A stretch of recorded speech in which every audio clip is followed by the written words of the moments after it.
Good morning. My name is Scott Stanfield, and I am the modern longevitarian. And I have this firm belief that there is connection between leadership and longevity. And today we've got a great show for you. We're going to talk about leadership, and we're going to break down the elements of this book by the author. That's our guest today. Tom is C-Suite and Beyond: Unlock Your Potential with 4 Keys to Leadership Success. And I'm super excited about that. But before we break into that, let me give you a couple commercials here. One is, thank you for watching on the Spirituality Gone Wild Network. And because this actually, a lot of the things are in Tom's book are Christian based. And so I'm super excited to break that down as well. And then also thank you for watching on LinkedIn. It is by application only. And I'm so blessed. I feel blessed every day. This is episode 71 that we've gone live on LinkedIn and for the show itself. And it's just started in October 9th. And we do this weekdays, Monday through Friday. And this is the end of a 7-show run where we had these really cool, really awesome guests on. And I normally do some solo episodes a couple times a week, at least once, but I haven't done a solo episode since Wednesday a week ago. So tune in Monday as we're going to have a solo episode. And I'm super excited about that aspect of doing that and really delivering some value that way. Now, if you are, in a position where you've worked your life and you've kind of put your health on the side, I did that as a restaurant manager, and because I've managed restaurants for almost 30 years, and I lost 40 pounds at least twice that I can count. And the second time was at age 40, almost 9 years ago. I lost 40 pounds, and I've been able to keep that off. And so if you're looking for a way to really put your health at the forefront, tap into extending your health span, your lifespan with the modern longevitarian, I'm open for some coaching, whether it's group or one-on-one coaching. And so I want to reach out and let you know about that. And the most important thing that you can do is get sleep. So you can go to my website, strongforlonger.com, and you can download this book for free. It's called Outstanding Landing: How to Get the Sleep of Your Dreams. And it actually was inspired. The theme was inspired. The title was inspired by Chuck Yeager, because he said, if you land a plane and you can walk away, it's a good landing. If you land the plane and you can use it again tomorrow, it's an outstanding landing. And most people don't know this. I haven't said this much publicly, but I actually sent him an email the morning that he passed away on December 7th, asking him for an interview. And he said, I really appreciate your interest, but I'm retired. And then that night, as I was going to bed, I got the news flash out that he had passed away. And so it was really cool having that experience. I'm getting chills right now, even thinking about it. But so this book's going to help you fall asleep in one of 2 ways. Either A, you're going to tap into these 7 steps to sound sleep, and it's going to really help you build this, evening routine to help you have an outstanding landing so you can take off again tomorrow and soar. Or it's going to be so boring that you're going to fall asleep, and you're going to fall asleep. You can get sleep anyway. So one of the 2 things are going to help you there. So, so go to my website. There's going to be a pop-up at strongforlonger.com, which will take you to Modern Longevitarian, and you'll be able to download this book for free. So without any further ado, it's time to bring our guest on, Tom. And Tom, you know what? I failed to ask you, because I was reworking this graphic before we got on the show. We got the spelling of your last name right, or I forgot to ask you how to pronounce your last name. So, Tom. So, yeah, it's fairly easy. It's if you just make believe the Z is not there, okay, and then it's Kereszti. Kereszti. Yeah, I'm originally Hungarian, so there's a different alphabet in Hungary. Mm-hmm. SZ is an actual letter. Okay. So, you kind of pronounce that way, but for most Americans, if you just forget about the Z, it's pretty easy. Awesome. Well, thank you for coming on the show. Anyway, hey, I loved your video that kicks this off. I mean, I was sitting, you didn't see me, but I was dancing in the background. This is so cool. Lots of energy. I love it. Yes, thank you very much. I've actually had one of the listeners of the show, Gail Robbins. She has a company called Pomfy Sleep. She sent me one of the pillows. We're going to jump on the call so I can talk about it. But she actually started sending me different music, funk music to listen to. She's like, from your, and so I throw in a little funk here and there, and it just kind of gives the energy, and everybody wants to move. And I grew up in South Carolina. I grew up listening to country music, and then expanded into some rock, and in the late '80s when I was going to high school, and then became a big Hootie and the Blowfish fan, and their lead singer Oh, yeah, the Darius Rucker. Blowfish, yeah. Yeah, yeah. So I like all kinds of music and have respect for the art. But definitely for the show, I like having a little. And I've had three different, not for this show, but I had the Restaurant General Manager podcast. And then I had the Modern Longevitarian podcast, and I had the live show, and three of them have had different intro music, and two of the three have been funk, right? So it's kind of like where I go for this intro style music to kind of like lay the energy down. And I think that has a lot to do with being in the restaurant world. Music is a big piece of the environment of being in a restaurant, and so it kind of sets the tone for the show and Yeah, gets that's the guests mood, going, absolutely. and things Yeah, like that. So thanks for coming on the show, Tom. sure. Thank you for having me. It's my pleasure. So, here's the thing, right? I started developing. I remember exactly when this happened. It was about, gosh, 13 years ago, 12, 13 years ago. I was working for the Hilton downtown Salt Lake, and my interviewing skills were atrocious. And the director of HR, because I started doing interviews, I didn't like doing them in the restaurant itself because we had guests in there, and sometimes you would get a candidate that was so loud trying to sell you on hiring them that it was interrupting the guest experience. And I was so respectful of the guest experience. I stopped doing interviews. I started doing interviews in HR. And I had an interview that was like 8 minutes long, and it was with a cute girl. And the HR director said, "What do you do? You ask them to like get up and turn around, and you look at them, and then like if they don't fit the model, do they go?" And I was like, "No." I was like, nobody ever taught me how to interview, and it was like basically I just said, "Well, if I would sit down and have a beer with them, I feel like they were approachable enough, right? That I would like, if they had experience and they were approachable and they can carry on a good conversation, that I would hire them." And I didn't feel like that she could do that. And she's like, "Okay." Next month there was a mandatory behavioral based training class. um, and so what happened is that just before COVID, I was developing this, hiring training course for restaurant managers, uh, and and one of the things that I do, the very first thing I do, and the interesting piece of it is my interviews on these shows are very similar, right? So I start out with this origin story. My interview question is, I've already looked over your resume, and in 2 minutes, give me, a little bit of background about you from kindergarten to now without talking about work.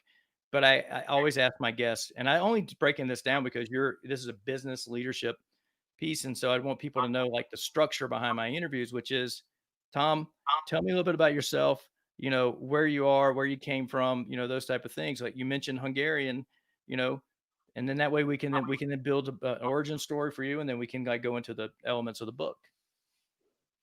Well, before I do that, it just reminds me of a funny story. When I first graduated from college, this guy came to the campus, Dave Benz, and he interviewed me, and he started off saying, "Now, Tom, I know you're smart. You either were smart enough to cheat your way through college or graduate with a good GPA. So let's get that out of the way.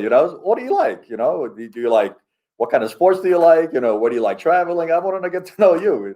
Forget the Right. grades, right? Yep. So yeah, for me, if you asked me 20, 30 years ago, I would go off on a little tangent about, this business accomplishment, that business accomplishment. But I say now, look, judge me by how my kids grow up.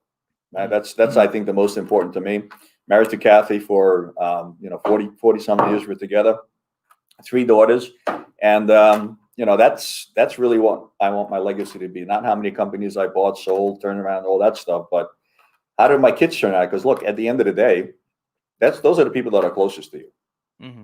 So you really have no chance, basically leading an organization if you can't lead your own family. If you can't, if your kids. There was one CEO, and it's kind of a sad story, but he's a CEO of a Fortune 100 company. He was well known on Wall Street because I think it was like 24 consecutive quarters where he didn't miss a number or something. I mean, longevity, right? But his son died of a heroin overdose. Right. So is the guy successful? I don't know. I mean, in a business world, yeah, but as a father and a family man, not really. right? So, it was a tragic accident, but that's, where I want to be, if it's time to go, and some people at my funeral look at my legacy, judge me by character, by my kids, not but, what I did in business. Right. And I didn't even know this about you, but I didn't know you were a man of deep faith. So that's great. That gives us a nice, common platform for discussion. Been a man of faith for, all my life. If you look at my vision statement, and I think everyone, we'll get into that in a while, but everyone should have one. And my vision statement is man of God, leader of men, Mhm. right? So everything that I do has to honor God, and it has, is going to have some kind of leadership taste to it. So that's kind of, and I don't know if that answers your question about a quick introduction, but, let's go with that. Right. So you're from Hungary originally. When did you come to the U.S. and then actually start traveling around the world, turning around businesses? So funny story. Born in Budapest, I was about 12 when I came to the U.S. Hmm. I landed in New York, so that accent is still with me. People don't know I'm Hungarian. They say, "Yeah, he's just an arrogant New York with that accent." But so I was 12, grew up in New York City, and then in 1991, I was working for a company called Colgate Palmolive Company, Hmm. and I was working in corporate headquarters, and I had really over those 2 years, I've gotten to know a lot of the senior C-suite executives. I got to be in meetings with executive VPs, and that's when the Iron Curtain came down. So every multinational back in the early '90s, when the Iron Curtain came down, they looked in their portfolio and said, "Who are the native speakers?" Right. Hmm. So out of 22,000 employees, 4 people spoke Hungarian. Hmm. It's a unique language, right? Right. So I knew everybody on corporate headquarters. They said, okay, we'll send Tom. So that's kind of launched my expat career. The fact is, if I don't speak Hungarian, I'm not the guy that goes. Right? If Hmm. I speak Polish, there's probably 10 guys ahead of me who speak Polish because, that was just a bigger group. But Hungarian is such a unique language. They said, all right, well, out of the 4, I think Tom is the best choice. So let's send him. Right. Right. Sorry, I had to cough there. The joys of doing a live show. That's amazing. That's the way I look at my restaurant career. I started as a dishwasher. In 90 days later, they asked me to be a manager, and I'd done different things. Where I was washing dishes. Then 2 weeks later, I was cutting potatoes, and then I was making crab cakes, and then I was, you know, doing those type of things. I was expediting, cooking on the line, and those things. And I say I was either at the right place at the wrong time or the wrong place at the right time. I don't know which one it was, but I just happened to be there, and they saw something in me. Dale Augenstein on this from Kentucky, but they had this restaurant on Hilton Head Island, South Carolina. I was working at a second location just on Lake Murray out in what's called Irmo, South Carolina. Now it was called Ballantine back then, but Irmo's kind of grown to take over that area, and that's what happened to me as well. So yeah, it's interesting. I don't really talk about it on my show so much about being a man of faith and those things, but it's come up. This is the third show in the last 10 shows that has actually come up. I had my friend Jay Panther, who lives in Orange County, California, who works with Young Life, impacting hearts and foster kids, trafficked kids, Mhm. things like that. We came on and talked about it. And then I had Eddie Lucerian on, who wrote a book called The 64 Life Hacks to Success, and another book called When Bosses Go Wild. And we talked, and it has some, scripture in it as well. So we talked about those things as well. So I'm happy to get into those. And we were talking before the show when I was here at the Chris Steakhouse in Park City, that had a lot of the young kids from church work for me, and actually a couple of them went to different churches, but they ended up getting married, and I got to speak at the wedding. They were trying to give me credit. I'm like, no, I don't get credit for it. God has credit for putting you guys together. But I said, how many people have worked for me? And about 25 people raised their hands. Right. And so it was really, really cool to have that experience to really impact people's lives in that way in the restaurant world, which can be um, very toxic and really kind of impact people's lives in a good way that way. So, I mean, it's amazing when you put the two together. So, so what Absolutely. Yep. So what led you to write the book? Tom. And by the way, before you do that, there's a link for everybody who wants to pick up the book or go to Amazon and see it. You can go click on it in the show notes. I put that in there a couple of days ago when we created this post. But your book's titled C-Suite and Beyond: Unlock Your Potential with Four Keys to Leadership Success. What led you to writing the book? Reflection. I'm not 20 anymore. I'm not 30 anymore. I'm early 60s, well, mid 60s now. Right. Yeah. But look, I was in a position where I had some spare time, is that what I would say. So, okay, well, what do I do with my spare time? And I kind of looked back and I said, look, I'm in a phase of my life where I'm giving back now. And I've been giving back through coaching and workshops and stuff like that for young executives. And I said, and actually what happened was I started getting some speaking gigs. Mm-hmm. And one of the things about speaking is the best way to communicate and connect with folks is personal stories. So I just started jotting down all these personal stories, and then oh yeah, that's another story, and and that's another. So a month and a half, 2 months into this, I said I could write a book. Right. So I just said, all right, let's keep going. Let's write a book, and I wrote a couple of chapters, and I sent it off to some friends, and I said, what do you guys think? And they said, well, Tom, your writing is really bad, but we really enjoy the stories. So I said, well, the writing could be fixed. You got editors in the world and everything else. The stories are mine. You can't fix those. So if people are enjoying the stories, then let's kind of go down this path. And about a year and a half later, HarperCollins, and here it is. Right. Well, that's amazing. Yeah, it's right. People do connect with stories, right? And like if you listen to some of the best TED Talks, like Simon Sinek, right? His, not to start with I love Simon. Yeah, He's so great. Yeah, he I just read his last book. I just read. I think his last book came out about 7 months ago. I just read it. It's a great book. Right, the Infinite and Finite Games, right? Book. Finite Game. Yeah. Yeah. That is so amazing. It's like you think about, like when I worked for Del Frisco's Grill in Santa Monica, we were bought by Landry's, right? And so that book had come out around the same time, and I was like, okay, the Infinite Game is the restaurant industry. Players come and go. Del Frisco's restaurant group was dissolved because it was going bankrupt for whatever reason, right?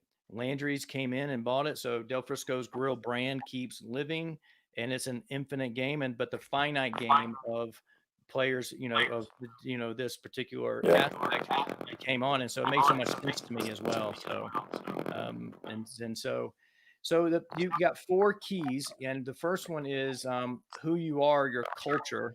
And you're speaking my language here, because, and even Simon Sinek, his Leaders Eat Last is all about culture, making people feel safe and those things. And by the way, if it's coming through, turn my volume down. It's a little garbled a little bit. So, but it's just part of going live, guys. We've got all the echo cancellation things on, and I apologize if you're getting this, but so your culture it's a non-negotiable in your world. Number one is culture and who you are. So let's talk about culture for a little bit. Give a story, maybe some examples. We can even tie that into the Bible if there's a way to do that as well. So Yeah. So look, it starts with an individual's character, right? I have my character. My character is probably a little bit different than your character. Mm-hmm. And that's the same thing when you're talking about a corporate culture, right? A corporate culture is really a character for a company. Right? So my character, if you would imagine three circles, I think it's like the three intersecting circles, they call it a Venn diagram. So you put a question into each one of those circles. So the question is, who am I? The second question is, what's my passion? Mm-hmm. The third question is, what am I good at? It's a great way to define your own character. Right? So character starts with values. You kind of list those down. So what do I stand for? And then you answer those questions. Well, in my case, those three questions are, who am I? Well, I'm a servant leader. What am I passionate about? I'm passionate about making other people better. And what am I good at? I'm pretty good at mentoring and leading. So those are my three circles. The beauty of those three circles, I can take it anywhere. So I can, if I'm a good mentor, I can be mentoring my employees, or I could be mentoring my kids. Right? if I want to make people better, I can add value to my customers, I can add value to my suppliers, I can add value to my company, right? So those questions work in anywhere in life. And that's what the beauty of it is, because it's consistent, right? You can take that. You don't have to wear different hats when you're at work or in your home or you're playing, whatever. I've known people that I looked at and says, "Who are you? I can't recognize you." I was like, "You're one person in one situation, a total different person in another situation." So when you have your values set straight, you can answer those three questions pretty good. And I'm not saying it's a 5 minute exercise. I mean, it takes decades to figure out what you're good at and what you're passionate about. It's not the light doesn't just kind of go on right away, so it takes a little while to put it through. And then if you put it into a company perspective, right?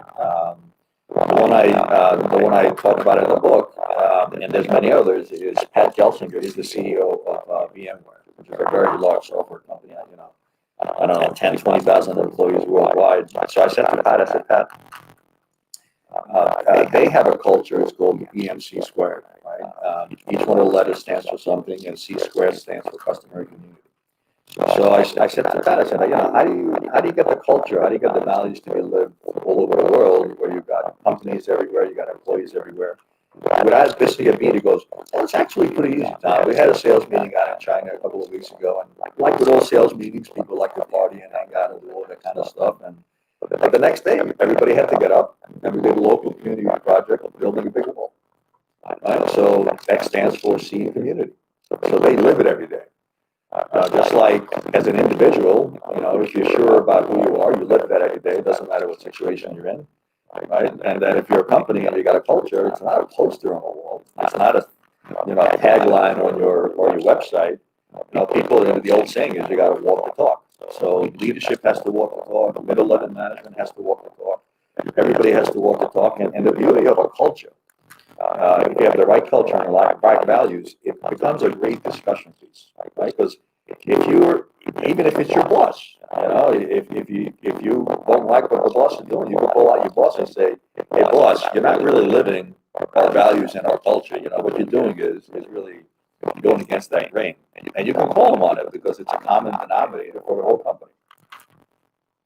Right. It was, I apologize to everybody for the sound. This is the first time I've had this problem with the sound in all the shows I've done, episode 71 here. So Tom, let's just like slow down for a second and maybe give the internet time to catch up here. I don't know what happened here. Maybe we're crashing the internet. I don't know what's going on here, but I didn't ask you a question about millennials or any of those type of things, so I don't know what was happening. Um, uh, there. But no, it's a great answer, right? And one of the big keys of what you just said was that a culture is not a post on the wall, not a tagline on your website. It's really how you live every single day in your business, right? And that's really the big piece of the puzzle here. Is that it's that may be a governing dynamic for you, but that's not really the whole piece of the puzzle, right? Are you there?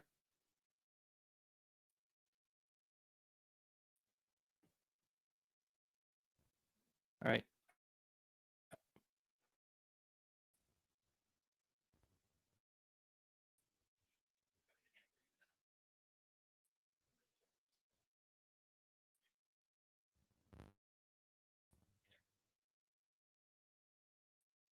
Give me 1 second here. Don't go anywhere, Tom. You can't hear me. Okay.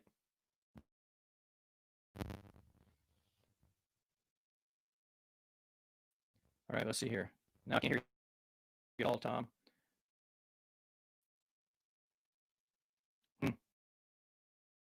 Give me 1 second. I'll be right back, guys. We're live. I'm just trying to figure this out.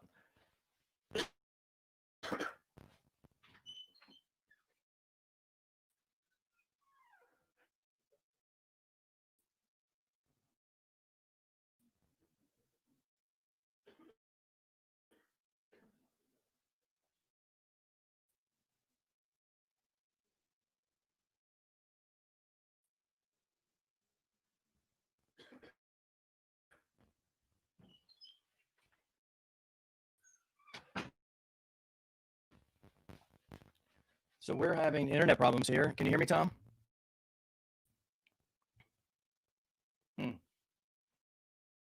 Interesting. So, Tom, can you hear me?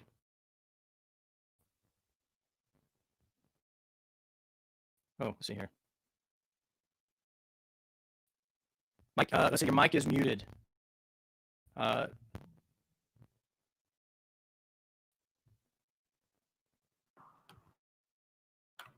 Sorry about that. Oh, no, it happens. There we go.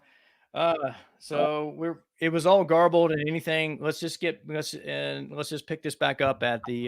So I apologize, everybody. Don't know what happened. And I went and checked with my wife, the tech team. Right, she said she was having problems with the internet too. So maybe something was going on here with our Xfinity, cable internet. I don't know what was going on, but really garbled and broken up on our end.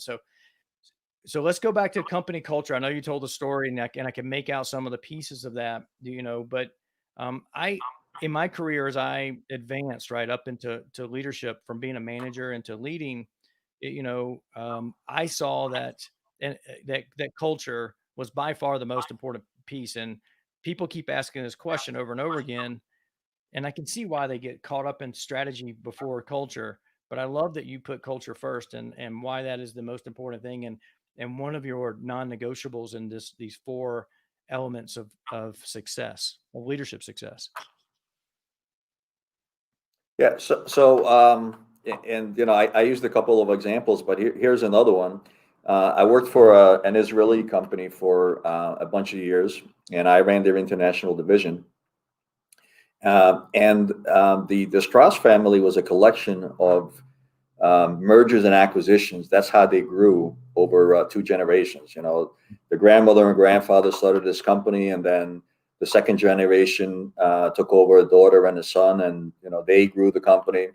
And then the third generation, took over, and so the company became a collection of acquisitions and mergers. So after all that growth, I remember sitting in a conference room where they were ready to go public, so they had to get their stuff in order. And what happened was two large companies merged, so they kind of dominated the conference room. Mm-hmm. And we're having the discussion about vision and culture. And obviously, both large companies want to dominate the discussion, and I'm just kind of sitting there, scratching my head. Where one of the guys says, "Well, why can't we have two cultures? Is that a bad thing?" Mm-hmm. So I was like, "Look, in my life, I've never met a company that had a multiple culture. That's like a schizophrenic personality. I mean, Right. who are you? If you don't know who you are, then what are you doing?" So. And they got it right. They got it right. They came up with a culture, and they kind of all jumped on board. But look, the culture is it's non-negotiable, and neither is vision, for that matter. So in any company that I led, I always paid attention to culture and vision first. And you can have a lot of discussion about what that is, mm-hmm. But once you agree what it is, then you can't have dissentment, because then it's like a cancer eating away. And one bad apple makes a lot of bad apples. So have all the discussion up front: what you want your culture to be, what you want your vision to be. Mm-hmm. But culture and vision is not something you change every year, or every other years, or every 5 years. It's with you for a long time. So think about it, plan it out, and then once you put it into action, that's it. And if people don't believe in it, hey, don't just get off the train. Or if they don't want to get off the train, you escort them off the train. Right. Well, as I'm sitting here thinking about this, I'm like, these first two, all of these really, but the first two principles could be applied to your marriage, right? So in the very beginning, have a really upfront conversation about who you are, right? What your culture is going to be inside of your marriage and your family, and what your vision is for your family, right? And then I'd hate to say that you got to ask somebody to get off the bus or escort them off the bus, but those two, going back to those two things, those are super important in doing that, because having two different visions and having two different, like mom does one thing and dad does a different thing, right? Or husband and wife do different things.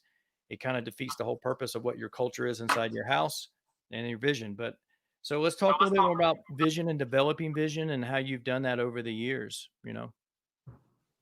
So, again, for me, if I look at my personal vision statement, and I would encourage everybody to have a personal vision statement, right? Just like you have those three circles that I told you about.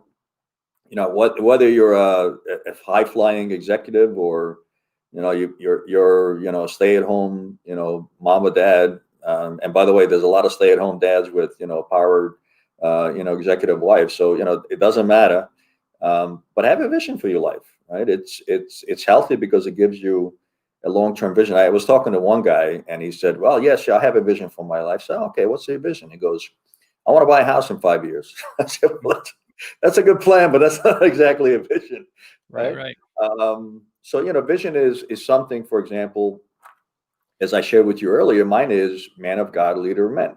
So what a good vision statement does for you is two things. First, make sure it's really simple, right? Make sure it's really simple. So like the one I use is Coca-Cola. We Mhm. refresh the world. It's been we refreshed the world. You look at back, you go back and look at their annual statements. 50, 60 years ago, it was the same thing, right? Everybody thinks Nike is do it. Well, actually, Nike is unleash human potential, Mm.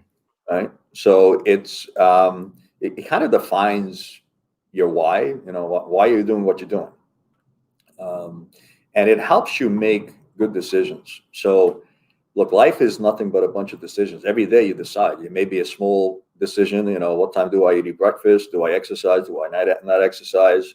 Do I cheat on my wife or don't cheat on my wife? I mean, these are all decisions, right? So if you have a solid vision statement, every time you have to make a decision, and usually those are bigger decisions, not the small everyday decision, but you're running against the vision statement, right? So if I come across a crossroad and I say, okay, well, what should I do here? Well, does it honor God? And is it a leadership role? Right? If it's not a leadership role, I probably don't do it. And Mhm. if it doesn't honor God, I probably don't do it either. Mm. Got it. And that's amazing, right? My initial vision when it came to my health was when I 40 years ago, I'm not 40 years ago, 9 years ago at age 40 was or I was just 39 getting ready to turn 40 was don't be fat, right? That was really it, right? And now it's morphed over the years to, being 100% at age 100. And what happens is when you come to that crossroads, now I think 100% at age 48, 49 is different than, 100% at age 66, and it's different at 100% at 100, right? I don't know that at 100 I'll be able to do the things I was able to do in my 40s, right? Or my 50s or my 60s. So I'm not saying that at at one age 100 I'm going to be 100% as if I was 45. I'm not saying that. I'm just saying that there's a scale, right, on those things. And but what happens is when I come to a crossroads, right? Do I have this food or this food? You end up running it through that vision going, well, the broccoli is better than the potato chips, right? And so if I'm going down that road, right? So it helps you as a governing dynamic really help you make these type of decisions, and do that. And so I'm sure you've got a little bit more wisdom than that or on that than me being, you being in your mid 60s now. So making decisions and those type of things. So Well, by the way, just as a side note, age doesn't necessarily mean, because there's a big difference between experience and wisdom, right? So mhm, experience is stuff that just happens to you, right? So, I mean, you go through life, whether you're at 40, whether you're 49, whether you're 60, you're 20, stuff is always happening to you, right? mhm, So then if you don't reflect it, you just kind of make different mistakes or the same mistakes, you don't reflect on it, you don't learn from it. It's just stuff that happens to you, right? right. So the way you get real expertise and experience and wisdom is a kind of look back on today and say, well, what you do today and what you learn from it. Mhm, Put it into the data bank and say, okay, well, let me not make that same mistake again. All right. And look, wisdom is God ordained. So you kind of also not also get God involved in it, but God is, got to be the center of your life, and you kind of run all those experiences through Him and say, all right, Holy Spirit, what do you think? What did I do right? What did I do wrong? How should I do it? right. It, it makes so much sense, right? As you're saying that, experiences things that happens to you. Wisdom is what you learn from it. And uh, I, I love learning from other people's wisdom. It may be like my dear friend Bob Wholesale. He's 78 years old. He intermittent fast. He's ketogenic. I've been on 6 mile hikes with him this summer, struggling to keep up with him. Is just but you also sit down and he has the wisdom through his life lessons and those things, and it's been amazing. But then also, there's people who are my age or younger that I learned so many things from that have had tragedies in their life that they learn from, and they bring so much of this old world wisdom to. The two to come to mind was just on Tuesday. I had Josh Perry. He's a former BMX pro athlete that at age 21 found that he had an accident doing a trick and had an MRI. The year prior to that, vision blurred, headaches, all these things. They wouldn't give him an MRI. Hit his head doing a trick, and he has an 8 centimeter brain tumor. Right? Holy moly.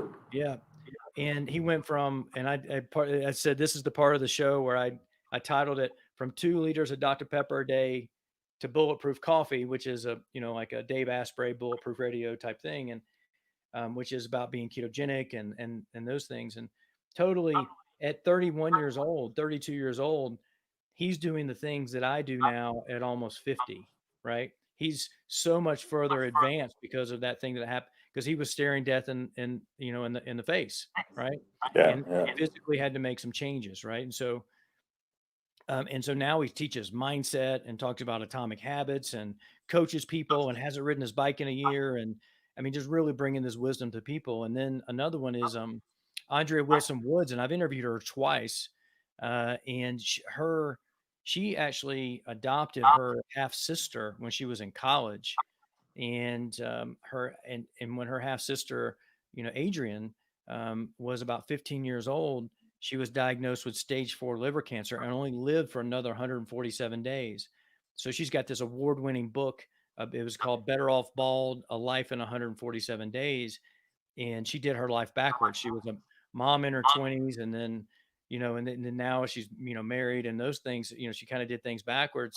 But she's brought that experience has brought so much to the world that is impacting lives. And now she has Cancer University, where and she has another Blue Fairy, which is a liver foundation that's basically honors her sister, that she was a mom as well, right, of. And so I love that. I love tapping into people like you who have had this lifelong wisdom, and then also people who've gotten wisdom because of an impact in their life, right, and they bring it to the world, right? Well, like you said, it's a lot less painful when you learn through somebody else's experience. When you have to kind of live through your own, and you make mistakes or tragedy, whatever. It's painful. Hmm. It's either physically painful, emotionally painful, whatever. So any chance you get, any chance I get, if I can learn from somebody else's experience and mistakes and not make them, that's just less pain for me.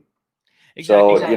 my book is nowhere near, not probably in the same category as, the inspirational, life-saving, journey that she had to overcome. But, I think there's some good stories in this one, and people will learn from it. And that's why I wrote it. Right. Well, there's places in our lives for both of them, right? I'm not saying that one's better than the other, because this is, has tons of wisdom that you boil down into four points that really has a bonus one that we'll get into as well. So we've talked about culture, vision, and then the next one is your strategy. Is it a growth strategy? So strategy's on the board, but it's just in third place. So let's talk about growth strategy and how important that is. Well, look, I'm 64, and I grow every day. I learn every day from my mistakes or other people's mistakes, and I grow. Writing a book. I mean, I didn't write a book when I was 20 or 30. I wrote a book when I got into my 60s. So, that's part of the growth. Nobody wants to be, in your world, like, you don't want to be more overweight. You don't want to be more out of shape. You grow every day to be in better physical shape, to be in better mental shape. So it's all about growth. And so a healthy strategy is a growth strategy. And a strategy really is, if you're looking at the large corporations or smaller corporations, it's a 3-year window, right? So you have a 3-year window, which is your strategy. You can't really strategize much beyond 3 years because the life changes too much and the world changes too much in too much of a hurry. And then you have your annual plan. So, what do you do? What do you do in 2021? So you have a picture of what you think you're going to be doing in 2022 and 23.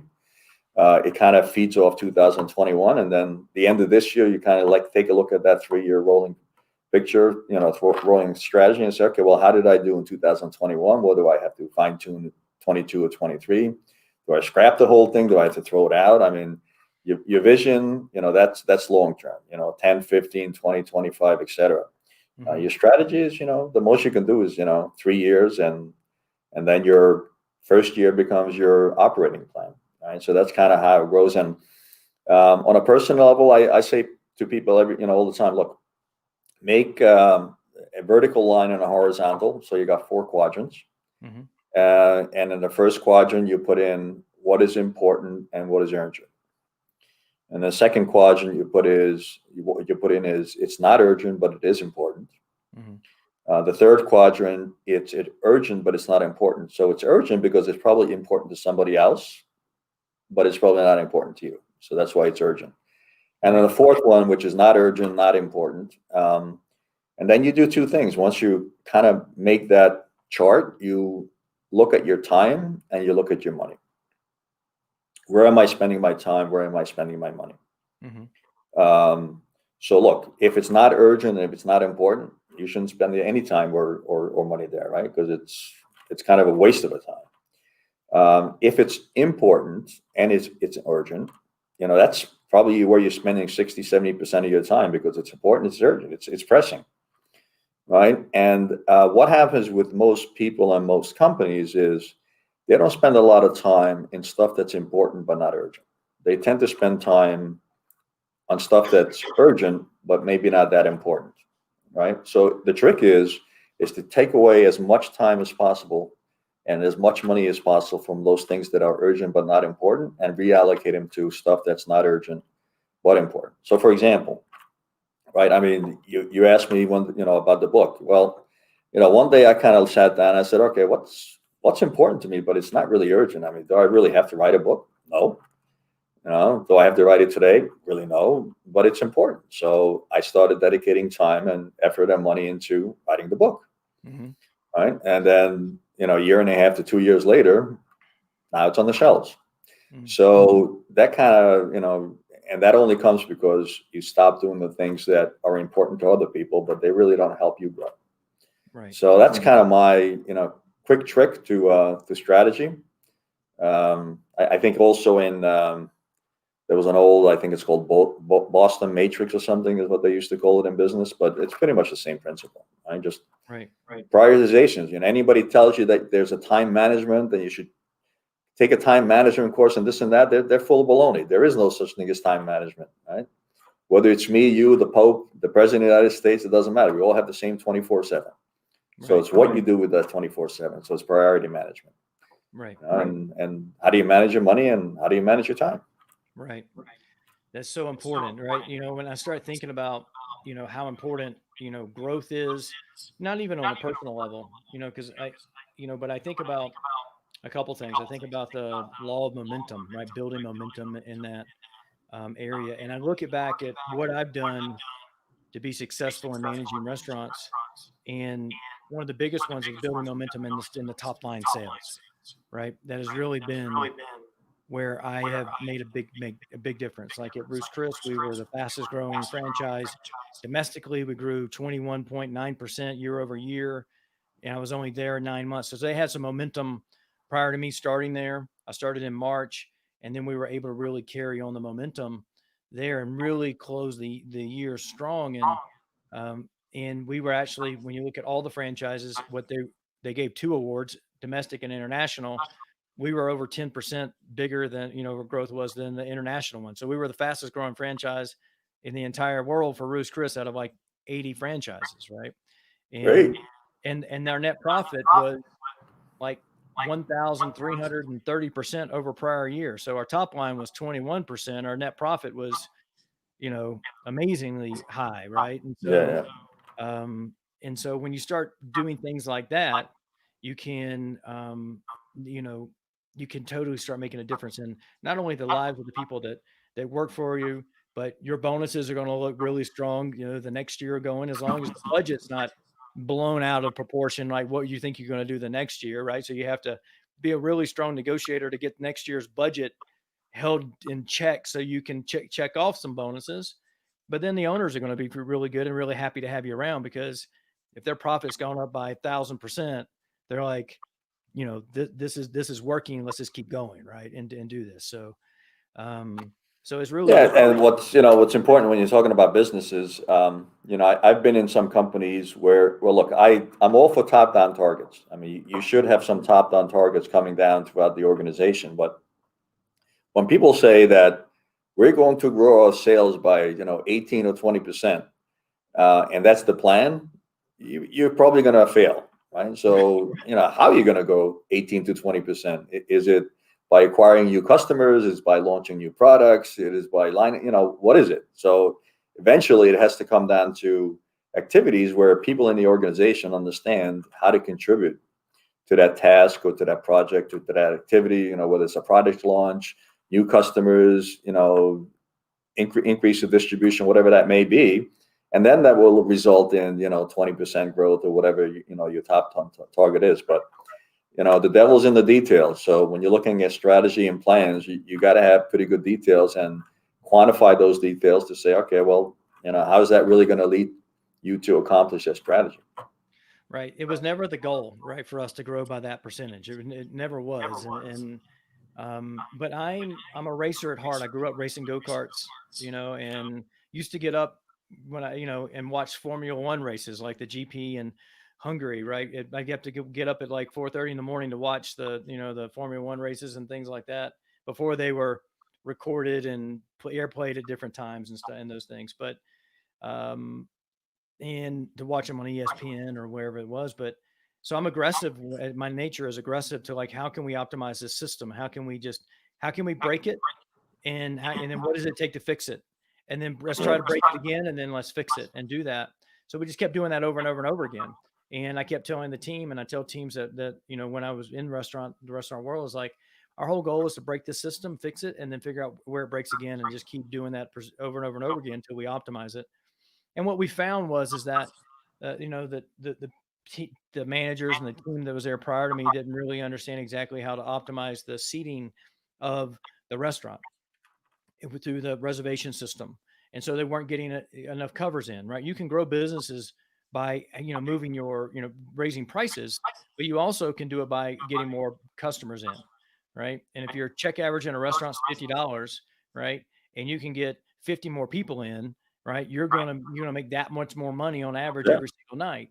Where you can't sell, incrementally, move the menu price up enough to make that same amount of money off with the 50 less people, because then you're gonna then you become a different style of restaurant. You're not a volume style restaurant.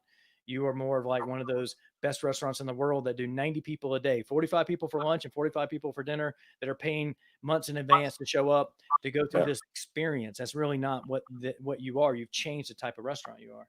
So I totally love the growth strategy, personally and business, right? Because the same thing I was thinking this morning. It's like my goal at age 50. I have like these three things that I want to be able to do physically at age 50, and so I've got just over a year to accomplish those things. And that's like, there's no reason why I shouldn't be in the best shape of my life at 50, right? And it's just this arbitrary benchmark of 50 years on the planet, right? And so there's no reason why I can't do that. And Yeah. and so I'm still looking at how I can grow going in 50 years old, in terms of that. Do you have anything to add to strategy before we move on to the Well, members? I just the one that you use for Chris Ruth Steakhouse. I mean, it's a great analogy, right? I mean, it starts with knowing who you are, right? Mhm. You're not a French laundry, right? So you're Right. not a French laundry where you're spending $600 a plate for lunch and then $1,000 a plate for dinner, and there's limited seating, right? You got Mhm. to get bodies in and out. It's more of a volume model, more a value proposition. So don't try to be a French laundry. Be who you are. Right. is built to scale. In the training module for the host, they tell you that there's 25 people that can come in every 15 minutes, right? And then so you're looking at 50 people every half hour. You're looking at 100 people. The kitchen, supposedly, if it runs optimally, can handle 100 people every hour coming through, right? And so it's designed to work that way in an optimal space. And then Yeah. if something breaks down in that, if you're short staffed on your server assistants and the servers can't clear fast enough or get to the tables to get water and doing those type of things, then you've got to slow down the machine because and find that. And I look at it as an engine where the timing, if the timing's off in one place, you've got to change the timing somewhere else, right? To Yeah. keep it all humming together in one thing, because you have a production facility and a sales team and you're delivering your goods within a 15 to 20 minute time frame on it, and sometimes in 6 minutes or 2 minutes if it's something from the bar. So you have these micro deadlines you're playing with the whole time that are clicking off in people's heads randomly throughout the whole, restaurant, right? So it's a pretty high stress, situation when you're humming at that level. And even when I was in Santa Monica, it was even bigger because we would do, up to 900, some even on holidays, 1,100 covers a day. Where at Ruth's Chris it would be, 250, 275, right? And so I've even scaled it up to a different level there. So it's pretty interesting, when you start breaking it down this way.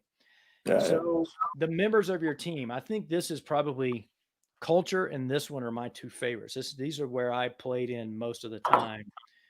Obviously strategy, we went deep into that too, but I it's almost like you wrote this book for me, right? Just kind of boil it down to the things that I focused on. So I really love it. So I wrote down in the notes: surround yourself with the strongest team, which is a lot of times are people that complement you.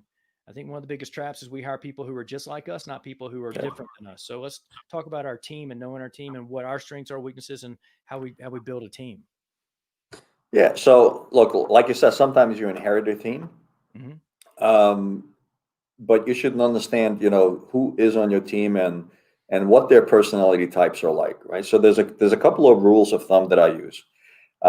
First of all, I love diverse thinking, Mm-hmm. right? So diverse thinking, you may have the same race, you may have the same color, you may have the same gender, but it's diverse thinking, right? And then the second phase is you really should change up and have a team of diverse races, diverse genders, diverse nationalities. So great international teams are the ones that are coming from members from Far East, from Latin America, from Africa, from Europe, from Australia, because their culture brings different kind of thinking to the table.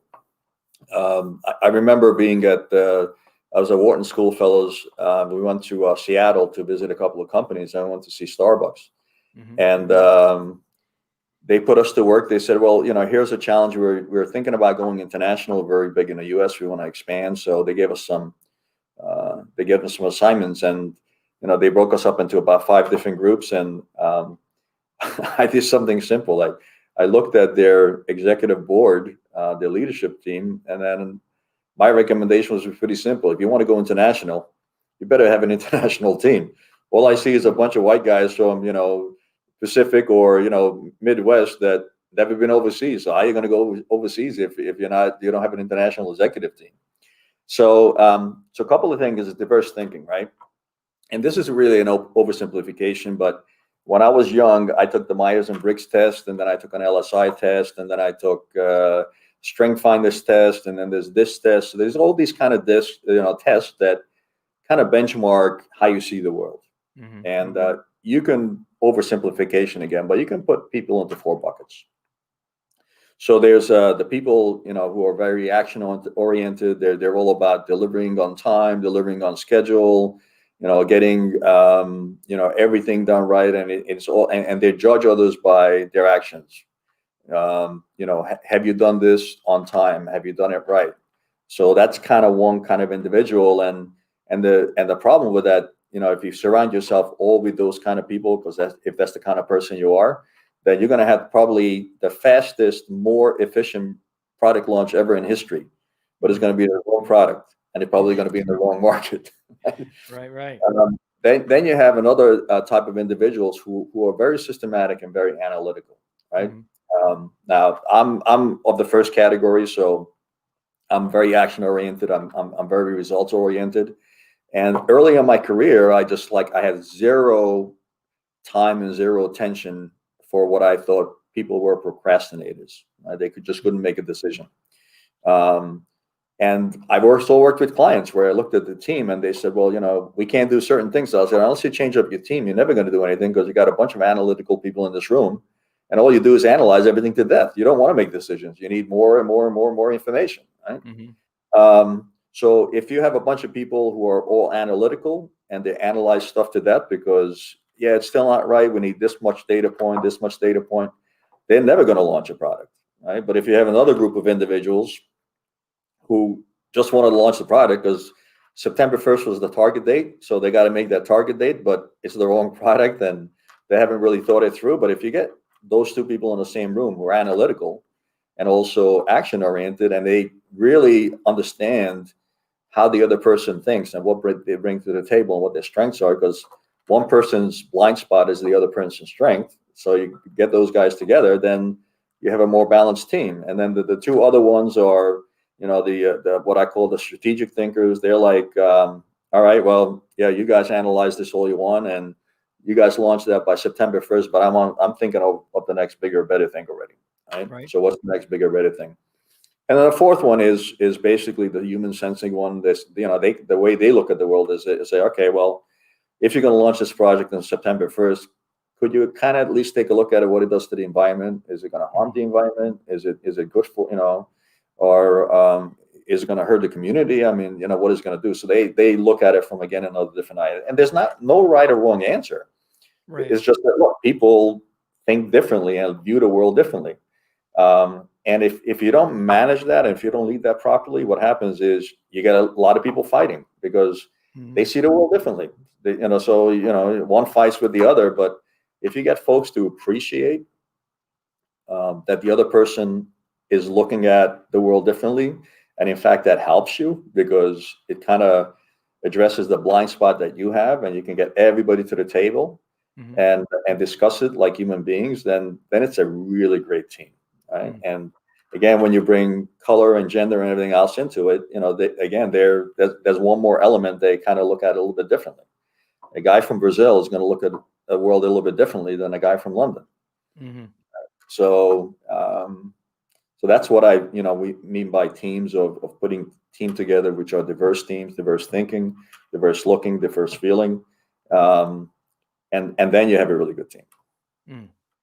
That's so important. In the restaurant world, you don't have a problem with that, so to speak, because you have this entry level and you have to, hire people that they come in the door, and you end up having, you know, um, a very diverse team in restaurants, and so it's a really really cool thing, and I love the way you explain that because it makes so much sense to me because I've watched so many people hire people that, one is like, hey, can I control them? I've watched people kind of hire down to people that they can control. I've seen other people hire only people that are like them, right? Like I worked with district managers before where I was interviewing one of my assistant managers. And I was like, oh, when my district manager interviews this person, they are going to love this candidate. And I'm pretty much locked into having to hire this person because they're going to love them so much because they're just like each other. Right.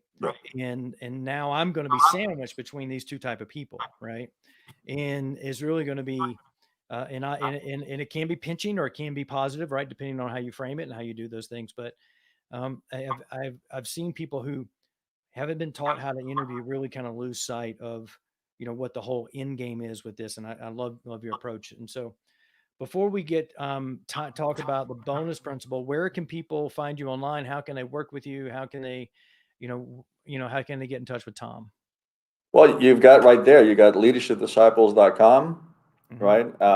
Or if you just Google my last name, Kereszti, or Google the book name, you'll end up on my website or a landing page or something like that. And there's contact forms that you can fill out. Just, leave your name, your email. I'd love to talk to you guys, whoever is on this line. it doesn't, just look, if you just got a question, ask me a question. I'm happy to answer it. So Right. I also have, I have an open door policy, and now I have an open internet policy, I guess. Yeah, I said years ago, I said, um, having an open door policy is the first step. Is creating a culture where your team has the guts to step through the door is the next step, right? Yeah. Yeah, it's like if you're like, hey, I got an open door policy, but you're gonna get your hand bit when you walk in the door, right? It's not an open door policy. It's a Yeah. fictional open door. So, real quick before we're just bumping over an hour here, but you said the bonus principle number 5 is connecting with others. So how can that be a big point of the leadership aspect of in the C-suite? So, look, the bottom line is, there's a lot of, most of us go into a situation and we like informing people, right? So I have a position, one way to do this is, hey, here's my book. So I'm going on this podcast, so I'm going to inform everybody about what's inside my book. Right? So and a lot of people do that. They're good at it, they're informing, but it's a one-way discussion, Mm-hmm. right? And then as people get a little bit more sophisticated, they become better communicators. Mm-hmm. Right. So now, I'm listening to what you guys want, and I'm kind of answering. So it's a dialogue, right?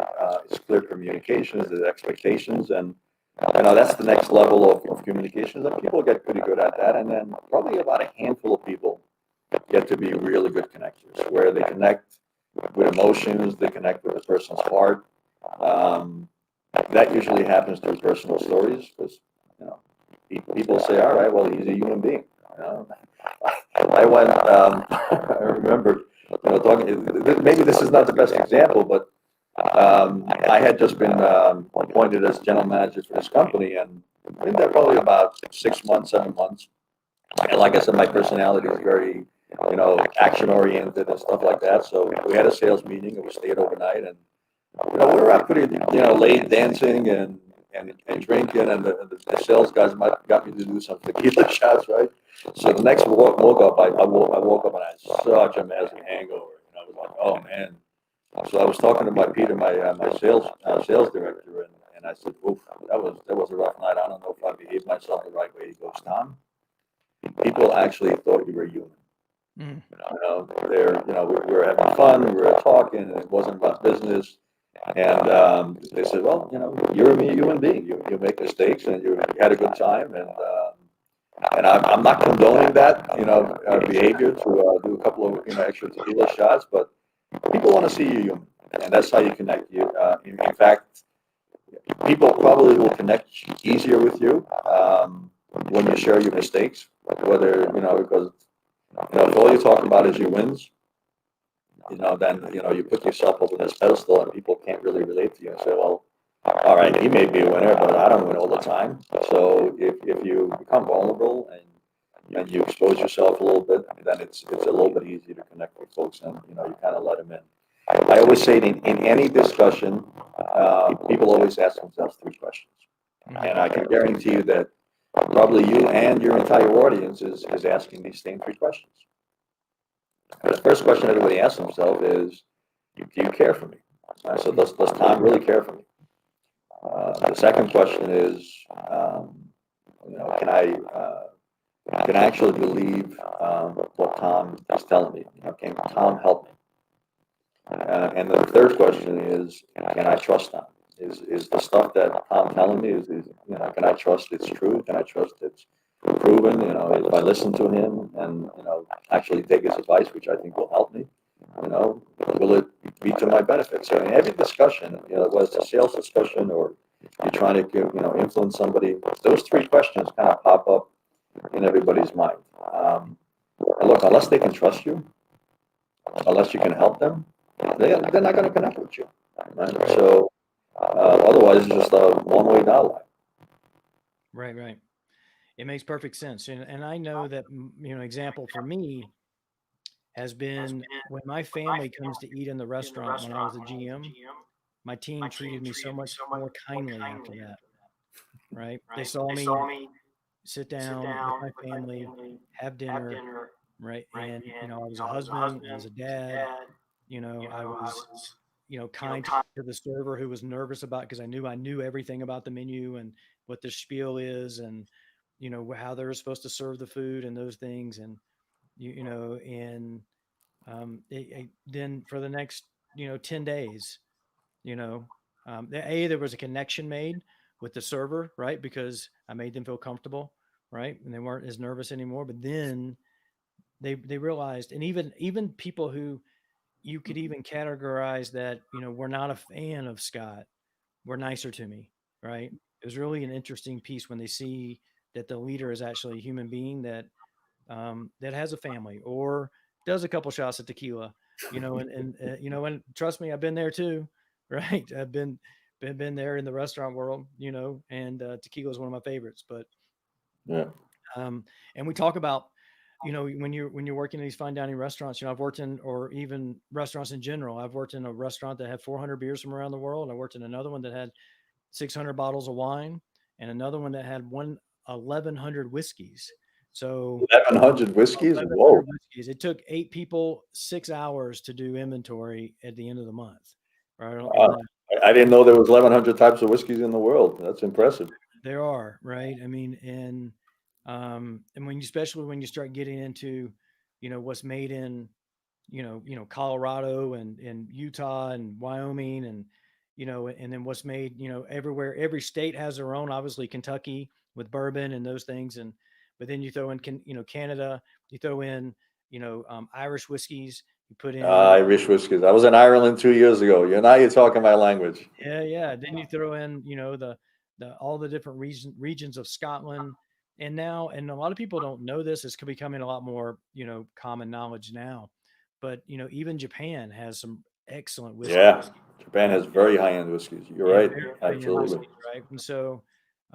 And so you start putting all those pieces together, and you turn around, and you've got 1,100 bottles of whiskey behind the bar, and it's just a wall of whiskey, 40-foot wall of whiskey stacked two or three deep, and because you may have like something like Macallan, Scotch will have, they'll have a 10-year, 12-year, 14, 16, 18, 25 year, right?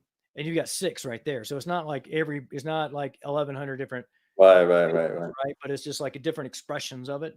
And then somebody like Glen Morangi may have their Nectar d'Or, which is their original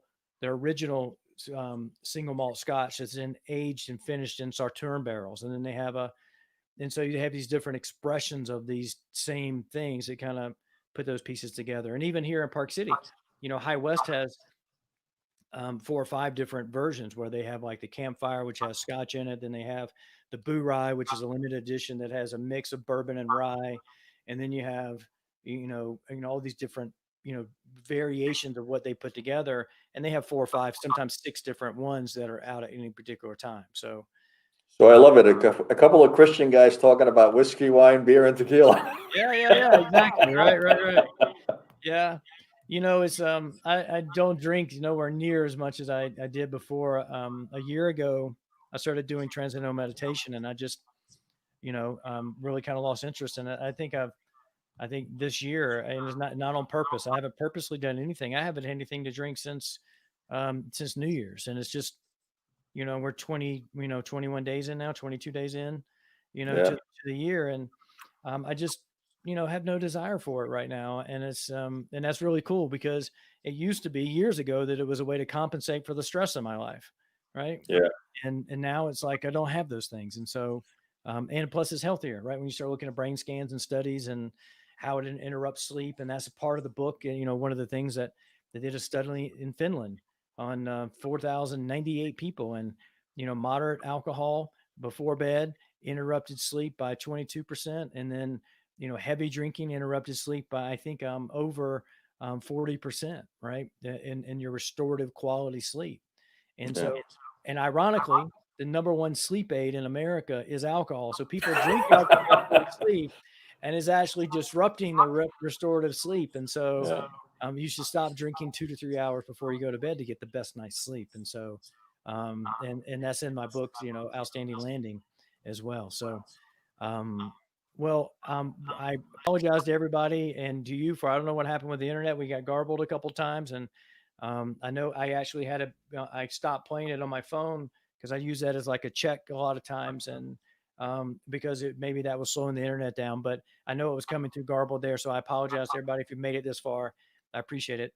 And Tom, I really appreciate you coming on the show. It's been so enlightening to hear the stories that you've told, and how you've broken down into the 4 plus the 1 bonus segments of your book. So Yeah, it was fun. Thanks for having me. And like I said, everybody on the screen can see my website. If you just go there, you can fill in a contact form. I think there's probably even a phone number on there, so you can just give me a call if you got any questions. And yeah, thanks again for having me. you're welcome. We just had a comment come in. Bird Mueller came in. Yes, interview skills are definitely a subject matter on his own. That's why hiring is often turning so I can't make that out. But anyway, remember, people don't leave companies, they leave because of lousy management. And so Bernard's actually going to be on the show, I think next Friday, 1 week from now. So he's going to be on the show. He's a certified executive chef, and we're going to talk about all his life stories as well, and as he's consulting and his book that's coming out. So thanks for tuning into the show. Um, but we're going to wrap it up right here. I think this is officially my longest show in history. So I let Sorry about that. that's not your no, you don't have to apologize. I did it on purpose, really, because I could have stopped before the bonus, but I just wanted because I wanted to get the bonus in, and because we had that delay in the middle with the trying to figure out the audio and those things, I wanted to go a little bit longer. So, thanks again, and I can't wait to dig deeper into your book and all the stuff you're putting out into the world. And thank you so much. All right. Blessings and God bless to everybody. God bless everybody. All right. Cheers, everybody. I'm going to wrap it up here. Just time to roll credits. Tune in next week, 12 noon Eastern, every day on the weekdays, Monday through Friday. The Modern Longevitarian. My name is Scott Stanfield. Let's roll the credits. Cheers.